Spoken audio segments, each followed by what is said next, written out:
मेरे प्यारे विद्यार्थियों और उन सभी लोगों को जो इस वीडियो को देख रहे हैं, मेरी तरफ से नमस्कार। आज परसेंटेज की ये 9th क्लास है और परसेंटेज की इस 9th क्लास में वही कंसेप्ट पर बेस्ड क्वेश्चन करने वाले हैं जो 7th और 8th क्लास में किया था। तो आज की क्लास में ज्यादा क्वेश्चन नहीं करेंगे। मैंने जो वीडियो 8 अपलोड की है परसेंटेज की, उसमें जो एक पार्ट अपलोड किया है परसेंटेज का, उसी में मैं इसको पढ़ाना चाहता था, लेकिन किसी वजह से, किसी प्रॉब्लम की वजह से रिकॉर्डिंग में दिक्कत आने की वजह से वहां पर मैंने इंक्लूड नहीं कर पाया। तो आज इस क्लास को अलग से मैं बना रहा हूं। तो चलिए, आज की क्लास में वही पार्ट है, उसी तरीके से करना है। तो आज की क्लास में 2 से 3 क्वेश्चन जो कि बताना था वो आपका यहां पर डिस्कस होगा। उसके बाद एक क्वेश्चन आपको दूंगा, उसका क्वेश्चन का आंसर आप कमेंट बॉक्स में कमेंट करके बता सकते हैं। मैं उसका आंसर आपको बता दूंगा कि करेक्ट है या रॉन्ग आपके द्वारा जो निकाला गया है। और उसके अलावा जो भी आपके क्वेश्चन, जो डाउट्स मेरे पास आ रहे हैं, जितने भी डाउट्स मेरे पास आए हैं कई सारे डाउट्स आपके, तो वो सारे डाउट्स के जो एक मैं वीडियो बनाऊंगा अलग से जब परसेंटेज समाप्त हो जाएगा, तो उसमें आपके सारे डाउट्स का डिस्कशन हो जाएगा, डिस्कस कर लेंगे हम वहां पर। और उसके अलावा जो जो मैं क्वेश्चन के बारे में बोलता हूं कि ये आप करिए, उस क्वेश्चन को भी वहां पर डिस्कस कर लेंगे। तो चलिए आज की क्लास स्टार्ट करते हैं इस क्वेश्चन के थ्रू, जो कि आपकी स्क्रीन पर दिखाई दे रहा है। और क्वेश्चन क्या है, ये वही कॉन्सेप्ट है, ध्यान रखना। क्वेश्चन है, Rohan's income has increased by 10% over last year and will be 20% higher next year. If his last year income is rupees 7,000 per month, what will it be next year? बोला ये जा रहा है कि रोहन की जो सैलरी है, जो रोहन की सैलरी है, वो पिछले वर्ष से 10% बढ़ी है। मतलब बात क्या की गई है, मैं हिंदी में बताते चलूंगा समझाते हुए। तो आपका बोला गया है कि जो प्रेजेंट में उसकी इनकम है, रोहन की इनकम है, जो भी उसकी लास्ट ईयर की इनकम थी उससे 10% बढ़ी है, 10% ज्यादा है।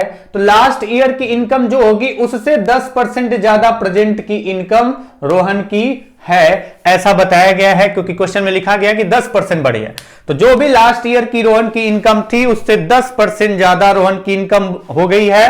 और अगले वर्ष का भी अनुमान लगाया गया है, और नेक्स्ट ईयर जो अगला वर्ष आने वाला है उसके लिए भी उसका अनुमान लग चुका है। And next year it will increase by 20%। मतलब ऐसे ही कुछ लिखा है ना, लैंग्वेज तो वही है कि लास्ट ईयर से 10% बढ़ करके उसकी सैलरी मिली है, सैलरी मिल रही है, बढ़ चुकी है। और अब जो है अगले वर्ष के लिए भी उसका एक्सपेक्ट किया गया है कि हाँ क्या होगा। तो होगा क्या, यहां पर क्वेश्चन में दिया गया कि 20% सैलरी अगले वर्ष उसकी बढ़ जाएगी। तो अब आपको बोला जा रहा है कि अगर उसकी सैलरी जो थी लास्ट ईयर 7,000 रुपए थी, लास्ट ईयर 7,000 रुपए थी, तो नेक्स्ट ईयर कितनी सैलरी होगी उसकी। यानी यहां पर सक्सेसिव पार्ट लग रहा है, एक के ऊपर एक कैलकुलेट हो रहा है। यहां की जो सैलरी होगी 10% बढ़ेगी, प्रेजेंट की सैलरी आएगी, और फिर वहां से 20% बढ़ेगी तो नेक्स्ट ईयर की सैलरी आएगी, और वो आपको क्वेश्चन मार्क है। तो अब आपके पास तरीके, एक तो तरीका फॉर्मूले के अकॉर्डिंग आप कर सकते हैं कैलकुलेट, कि एक सिंगल देखें कि कितना बढ़ा लास्ट ईयर से नेक्स्ट ईयर। तो फॉर्मूले में वैल्यू पुट कर सकते हैं 10 + 20 + 10 × 20/100। तो जितना परसेंट बढ़ा होगा डायरेक्टली उतना परसेंट निकाल करके ऐड करेंगे 7,000 में, और रिजल्ट आ जाएगा आपका क्वेश्चन मार्क का वैल्यू।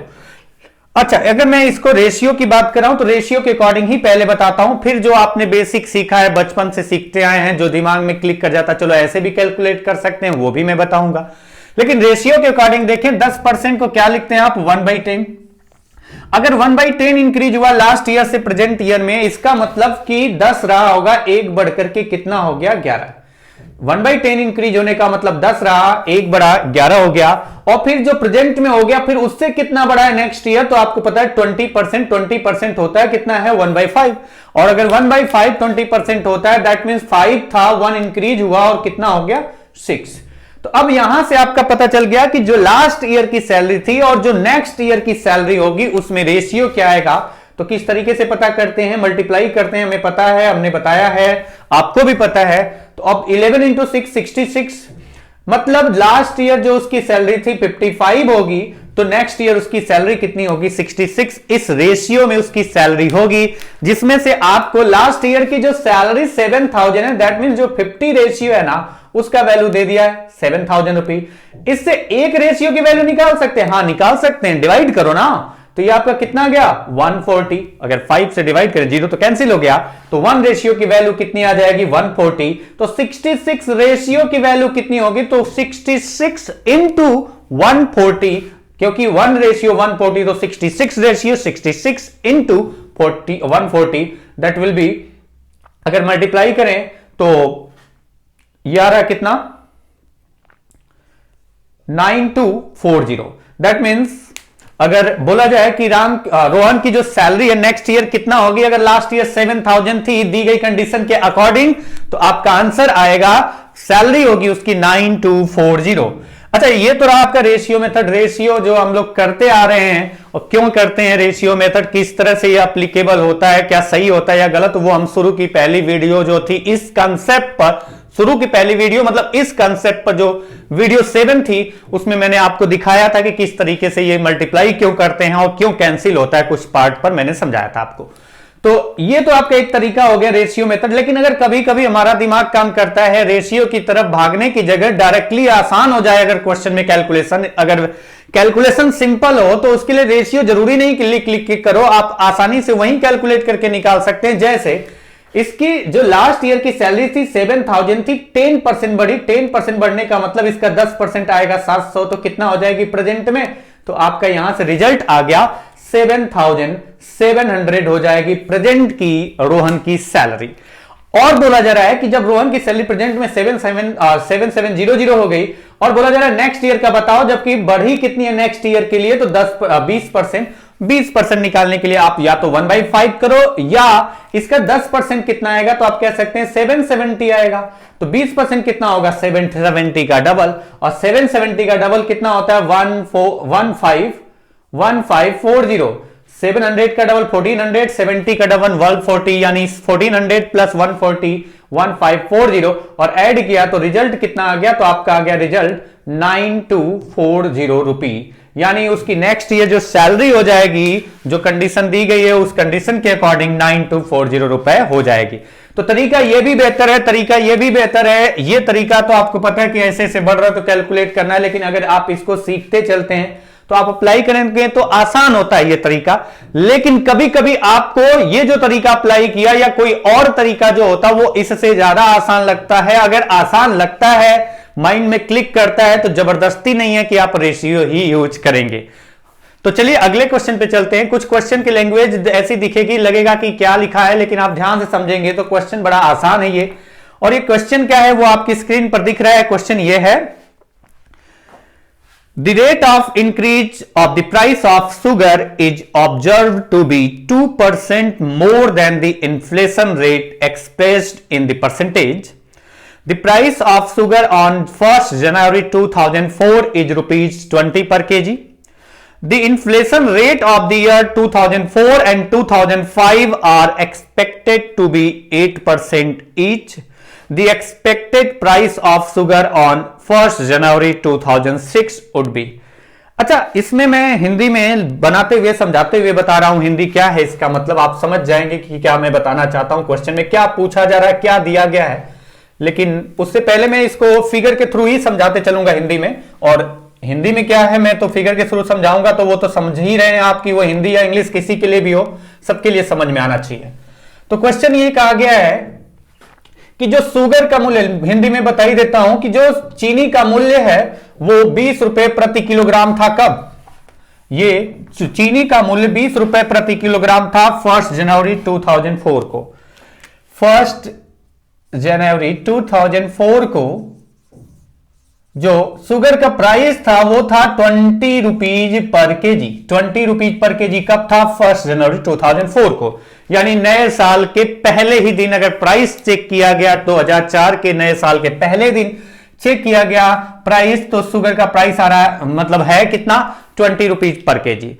और ये बोला जा रहा है कि 1 जनवरी, और कब पूछा जा रहा है, कब का पूछा जा रहा है? 2006 का।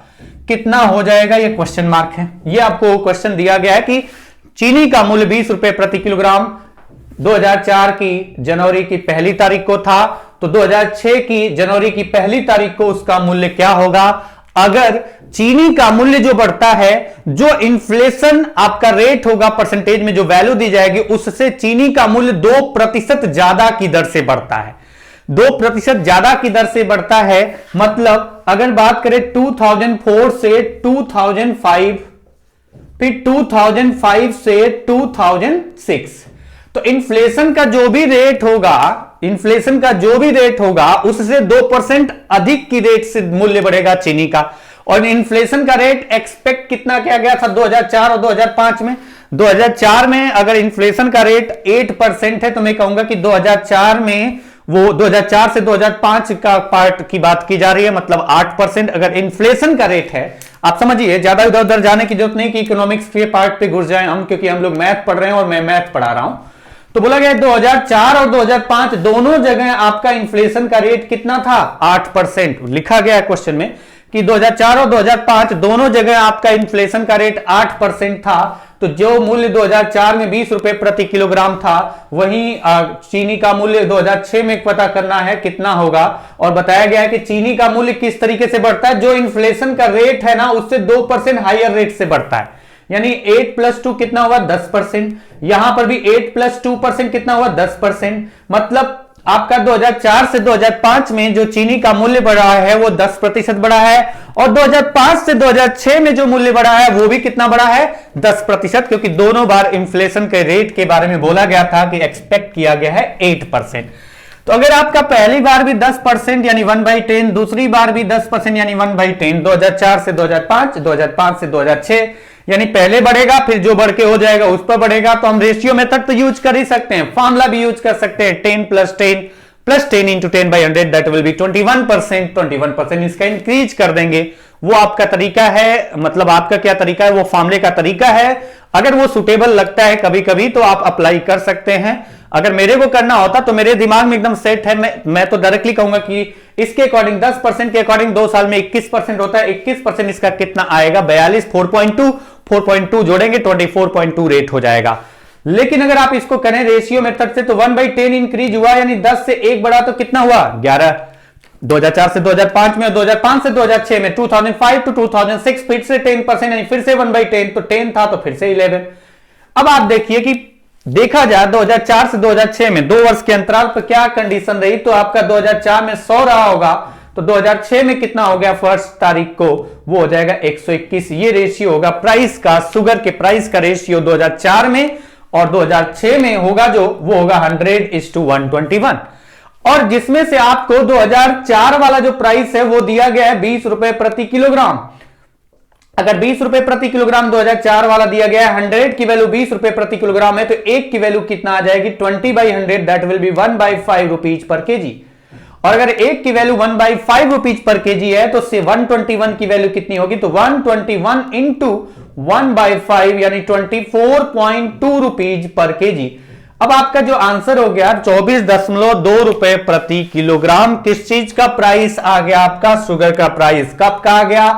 1 जनवरी 2006।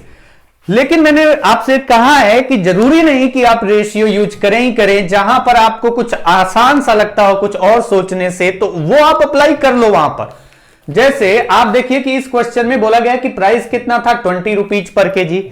आपको पता है पहले 10% बढ़ेगा, फिर बाद में भी 10% बढ़ेगा, और 10% निकालने के लिए मेहनत नहीं करनी पड़ती है, सिर्फ एक प्लेस पर पॉइंट लगाना होता है। तो बढ़ा देते हैं 10%, इसका कितना होगा? एक प्लेस पॉइंट लगाया 2, यानी कितना हो गया? 22।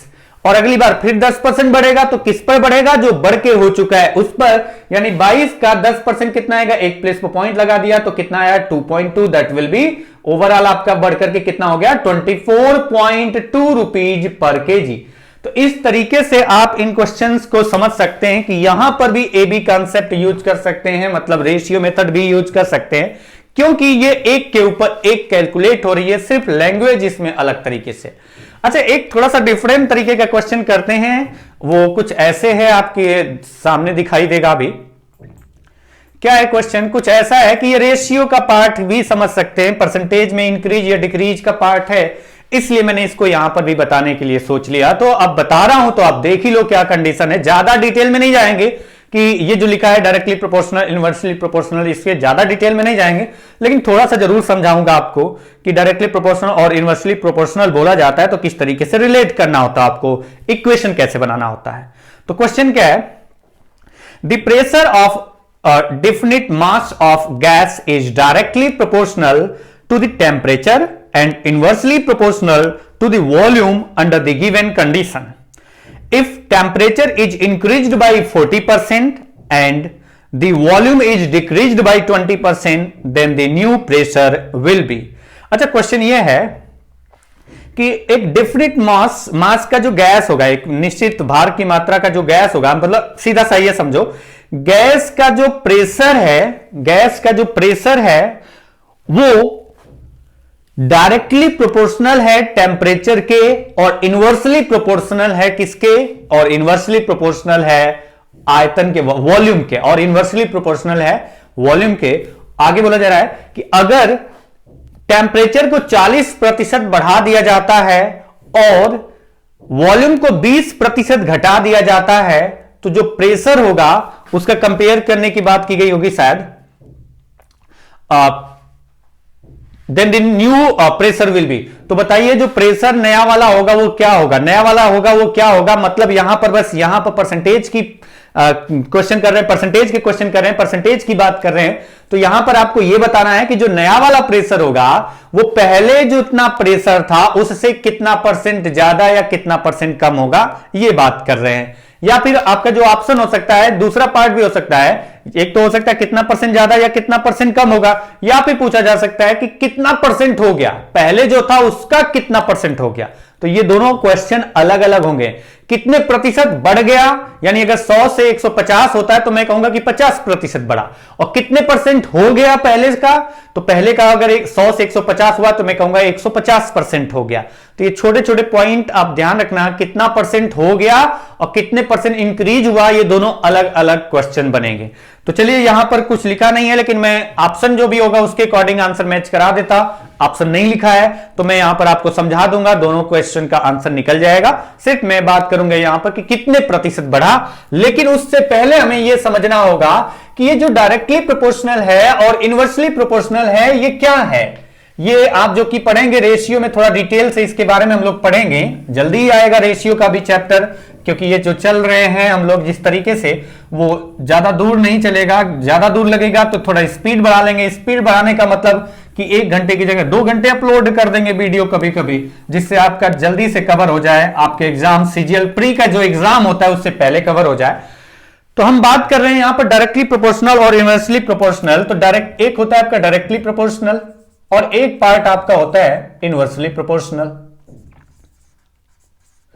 तो डायरेक्टली प्रोपोर्शनल और इनवर्सली प्रोपोर्शनल में क्या अंतर है, किस तरीके से आप समझेंगे, डायरेक्टली प्रोपोर्शनल के लिए क्या आप इक्वेशन बनाएंगे, इनवर्सली प्रोपोर्शनल के लिए किस तरीके से इक्वेशन आप बनाएंगे, उसके लिए मैं बात कर रहा हूं। तो डायरेक्टली प्रोपोर्शनल क्या होता है, इनवर्सली प्रोपोर्शनल क्या होता है, थोड़ा सा एक हिंट है। डायरेक्टली प्रोपोर्शनल की बात करें, मैं कहता हूं ए और बी, अगर मैं कहता हूं ए को मैंने इंक्रीज किया तो बी भी क्या हो रहा है, इंक्रीज। मैं ए और बी में ऐसा रिलेशन है, ए और बी में ऐसा रिलेशन है कि अगर ए को इंक्रीज किया जाता है तो बी भी क्या हो रहा है, इंक्रीज, और अगर ए को डिक्रीज किया जा रहा है तो बी भी क्या हो रहा है, डिक्रीज।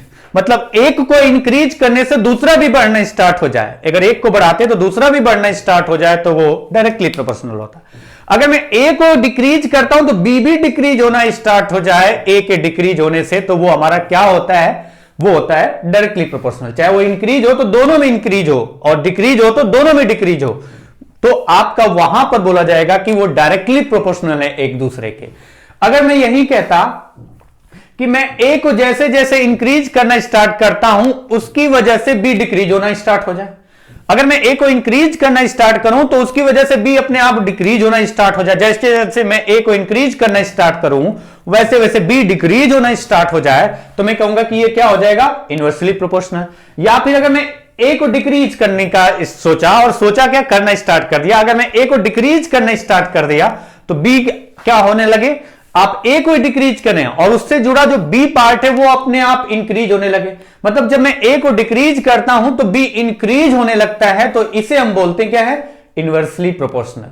यानी एक को अगर इंक्रीज करेंगे तो दूसरा क्या होने लगे, डिक्रीज, और अगर एक को डिक्रीज करेंगे तो दूसरा क्या होने लगे, इंक्रीज।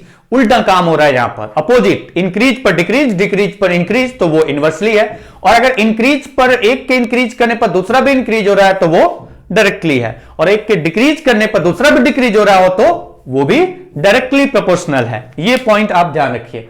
अब आप आते हैं कि किस तरीके से आपको इक्वेशन बनाना है। तो इसमें एक और पॉइंट ध्यान देने वाली बात होती है, आपसे ये बोला जाए कि ए बी के डायरेक्टली प्रोपोर्शनल है, तो आप ऐसा नहीं कह सकते हैं कि अगर ए बी के डायरेक्टली प्रोपोर्शनल है तो आप डायरेक्टली ऐसे कुछ लिख दें, ऐसा नहीं कर सकते, क्योंकि आपको यह बताया गया है ए बी के डायरेक्टली प्रोपोर्शनल है तो ए को इंक्रीज करेंगे तो बी भी इंक्रीज होगा, लेकिन किस रेशियो में इंक्रीज होगा वो आपको नहीं पता है। अगर ऐसे आप लिख देते हैं तो वो आप डायरेक्टली हो जाएगा A:B, अगर ए को डबल करें तो बी भी डबल हो जाए, यानी इसमें जो रेशियो है वो अपनी तरफ से आपने मान लिया 1। तो आपको दिया नहीं गया है डायरेक्टली प्रोपोर्शनल अगर या इनवर्सली जो भी बोला गया है, अगर ए बी के डायरेक्टली प्रोपोर्शनल है तो बीच में इक्वल का साइन डायरेक्ट आप नहीं लगा सकते। अगर बीच में इक्वल का साइन लगाते हैं तो आपको यह कंफर्म होना चाहिए कि आपको यह नहीं पता है कि किस रेशियो में वो डायरेक्टली प्रोपोर्शनल के पार्ट पर इंक्रीज या डिक्रीज पर डिक्रीज होगा। इसके लिए कांस्टेंट टर्म्स का यूज करते हैं, वो कांस्टेंट टर्म होता है क्या है, लिखते क्या है के। वो कांस्टेंट टर्म क्या रेशियो में वो एक दूसरे से रिलेटेड है कि अगर ए को इंक्रीज करे तो किस रेशियो में बी को इंक्रीज करेगा, या ए को डिक्रीज करें तो किस रेशियो में बी को डिक्रीज करेगा डायरेक्टली प्रोपोर्शनल के पार्ट पर, तो वो कांस्टेंट के से आपको इंडिकेट करना पड़ेगा। तो अगर आप ए बराबर लिखते हैं तो बराबर लिखने के बाद आपको के लिखना पड़ेगा, क्योंकि रेशियो नहीं पता है तो के से आपका वो रेशियो आपका यहां पर इंक्लूड करके फॉर्मूला बनाएंगे। तो ए इक्वल टू आपको बराबर लिखने के लिए के का यूज करना पड़ेगा, क्योंकि रेशियो नहीं पता और के की वैल्यू पता करनी पड़ेगी। जब के की वैल्यू पता चल जाएगी रख देंगे तो आपको दिक्कत नहीं होगी, बीच में इक्वल का साइन सेटिस्फाई करेगा। तो ए इक्वल टू के बी इस तरह से लिखेंगे। मतलब अगर डायरेक्टली प्रोपोर्शनल की बात की गई है तो इक्वल के बाद जो कांस्टेंट टर्म है उसके बाद वाला जो पार्ट है जिसके बारे में बोला गया कि वो डायरेक्टली प्रोपोर्शनल है, वो हमेशा कहां रहेगा, न्यूमरेटर में। अगर मैं कहता है ए बी के इनवर्सली प्रोपोर्शनल है, तो अगर ए बी के इनवर्सली प्रोपोर्शनल है तो आप लिखते हैं ए बराबर के, तो आपको यूज करना ही है। बी के इनवर्सली प्रोपोर्शनल है तो जब भी इनवर्सली की बात की जाएगी तो जिस पार्ट के बारे में बोला जाएगा कि वो इनवर्सली प्रोपोर्शनल है वो हमेशा कहां लिखा जाएगा, डिनोमिनेटर में। इनवर्सली के पार्ट पर जिसके बारे में बोला जाएगा कि ये इनवर्सली प्रोपोर्शनल है वो पार्ट जाएगा डिनोमिनेटर में, और जिसके बारे में बोला जाएगा कि वो डायरेक्टली प्रोपोर्शनल है वो पार्ट रहेगा न्यूमरेटर में। अब आते हैं क्वेश्चन पे, इससे ज्यादा यहां पर बताने की जरूरत नहीं है क्योंकि हम लोग रेशियो नहीं पढ़ रहे हैं, हम लोग पढ़ रहे हैं यहां पर क्या, परसेंटेज। तो बस आपको यहां पर क्वेश्चन जो दिख रहा है जिसमें परसेंटेज का यूज किया गया है उसके लिए मैं यहां पर क्वेश्चन बता रहा हूं, तो उसके लिए हिंट दिया ताकि आपको दिक्कत ना हो डायरेक्टली और इनवर्सली के फॉर्मूले को बनाते वक्त। प्रेशर को मैं P से इंडिकेट कर दूं या P1 से इंडिकेट कर दूं, तो प्रेशर इजिकल टू मैं लिखूंगा क्या, यहां पर K लिखूंगा। के कांस्टेंट किस रेशियो में है, तो डायरेक्टली या इनवर्सली है तो बीच इक्वल के बाद आपको क्या लिखना पड़ेगा, के। डायरेक्टली इक्वल नहीं लिख सकते, इक्वल के बाद आपको के लिखना पड़ेगा। क्यों लिखना पड़ेगा, क्योंकि रेशियो की बात की जा रही है, किस रेशियो में वो डायरेक्टली प्रोपोर्शनल है तो किस रेशियो में इंक्रीज या डिक्रीज होगा। तो के और आपका जो डायरेक्टली प्रोपोर्शनल होगा वो न्यूमरेटर में और जो इनवर्सली प्रोपोर्शनल होगा वो डिनोमिनेटर में। तो क्या किसके डायरेक्टली प्रोपोर्शनल है आपका प्रेशर, तो प्रेशर डायरेक्टली प्रोपोर्शनल है टेम्परेचर के जो कि T से इंडिकेट कर रहे हैं, और इनवर्सली प्रोपोर्शनल किसके है, वॉल्यूम के जिसे V से इंडिकेट कर रहे हैं। अच्छा, अब अगर आपके दिमाग में आए कि आप ऐसा तो लिख सकते थे ना कि इजिकल टू K या K1 यहां पर T, और दूसरा लिखते हैं इजिकल टू K2 और यहां पर लिखते हैं अपान V, और K1 अपान K2 करेंगे तो कुछ तो आएगा।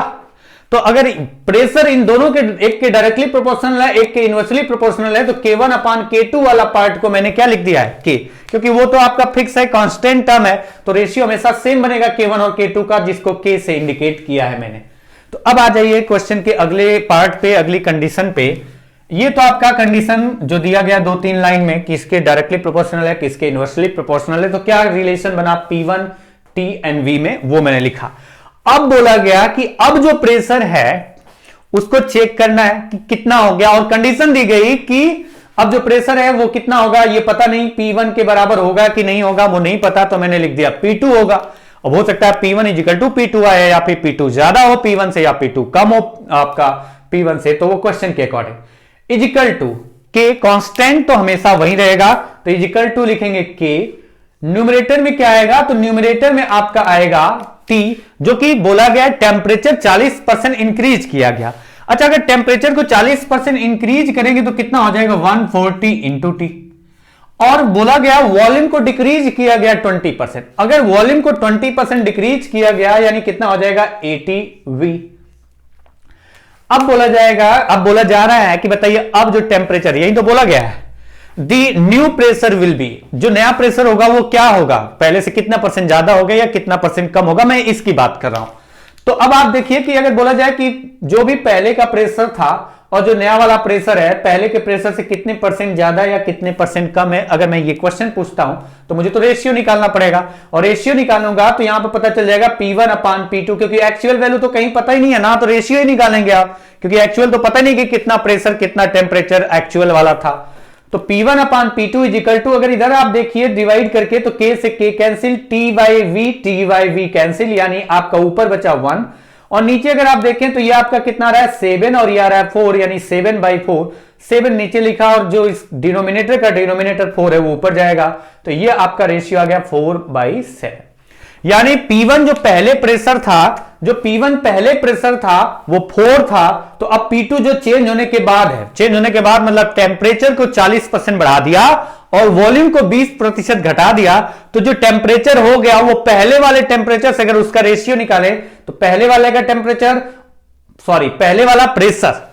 जो प्रेशर था जिस टेम्परेचर और वॉल्यूम पर, अब आपका अगर टेम्परेचर को 40% बढ़ा दिया जाए, वॉल्यूम को 20% घटा दिया जाए, तो नया जो टेम्परेचर बना वो रेशियो क्या रहा है 4 और 7, यानी कितना इंक्रीज हुआ, तो आप कह सकते हैं इंक्रीज कितना हुआ है, तो यहां पर इंक्रीज हुआ है कितना 3, और किससे इंक्रीज हुआ है तो कहेंगे 4 से, कितने परसेंट, तो आपका आंसर आ जाएगा 75% इंक्रीज हो जाएगा टेम्परेचर 75% इंक्रीज हो जाएगा। किस केस में 75% इंक्रीज होगा, तो आपको दी गई कंडीशन क्या है, तो कंडीशन ये थी कि जब टेम्परेचर को 40% इंक्रीज किया और वॉल्यूम को 20% डिक्रीज किया, तो जो आपका प्रेशर था वो पहले के कंपेयर में कितना इंक्रीज हो गया 75%। तो ये जो आपका क्वेश्चन था आज की क्लास का लास्ट क्वेश्चन था। अब बाकी जो क्वेश्चन हम लोग पढ़ेंगे अगली वीडियो में पढ़ेंगे, लेकिन उससे पहले मैं एक क्वेश्चन आपको स्क्रीन पर दिखा रहा हूं।